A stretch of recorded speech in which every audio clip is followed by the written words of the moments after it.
briefly touch on some of the important parts of making sure that your proposal gets approved, particularly writing the objectives. So here you see the project description, which is basically a brief summary. This one is only 4 sentences of what is the overall goal of the project. So you see here that they're saying the overall goal is to create a partnership with other businesses in the city in order to, and you see here they name like successful marketing campaign to address standards of beauty in Colombia, as well as their personal goals, which is pursue interest in marketing and apply them to targeting young women in schools.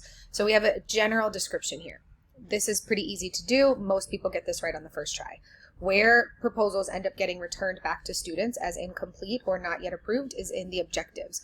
So I'm going to go through the objectives. First, I want to remind you all that you have to have objectives that first introduce the ways that you're going to engage with the community. So here, highlighted in yellow, is a community objective. It is focused on the ways that this project will connect with community in order to understand the community's needs. Then there's objectives, the ones here that are highlighted in orange, that are focused on skills or the knowledge needed for the project to be successful. So here you'll notice that they're going to talk about how they're going to learn more about marketing, how they're going to learn from the stakeholders and apply that community knowledge. So again, think about your project objectives almost as a step-by-step process. First, I'm going to get to know the community, then I'm going to build my knowledge and skill sets, I'm going to develop my ideas, and then I'm going to track and measure my success. So those are the ones that are in green. Here, measurement of success, we see that they have 2 objectives on how they plan to execute their project and to measure the success of their project. So here's the execution and measurement of success.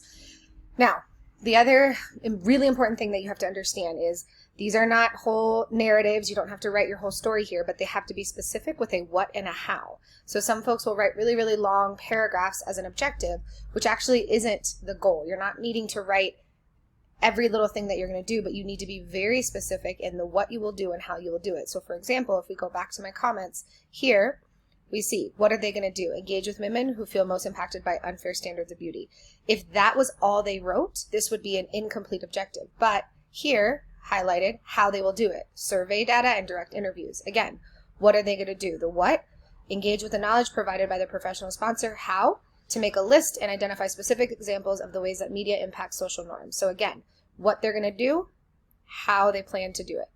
Every single one of these objectives, what are they going to do? Involve stakeholders from the company to learn how to target a specific audience. How are they going to do it? By executing data that they got from their community in their innovation. So they're going to combine the data that they got from the community in the learning that they get with meeting with people from the company. Again, what? Incorporate ideas related to standards of beauty. Great, that's a great idea. How do you plan to do it? Oh, in partnership with 2 small businesses. That was the goal that they had, was to try to partner with 2 small businesses. This project actually only ended up partnering with 1 small business, and that was okay. This was still an outstanding project. Your objectives are you saying, what are my goals? What are my ambitions? What do we hope to do? It doesn't mean that you fail your project if you don't meet those objectives. You get to talk about what objectives you did meet, what struggles you faced. That is the whole purpose of this process of being very iterative, and that word means that it's back and forth. It's not linear. Sometimes you do something and then you have to take feedback and regroup, and their whole process led to them only actually getting to partner with 1 small business. But this objective was approved because clearly I know what they want to do and I know how they want to do it. Again, validate the success of their innovation by tracking mindsets. Great. How do you plan to track those mindsets? Oh, via built-in social media analytics and survey data. So you see here the what and the how. This is very important in your project objectives as well as your personal objectives to have a clear what and a clear how.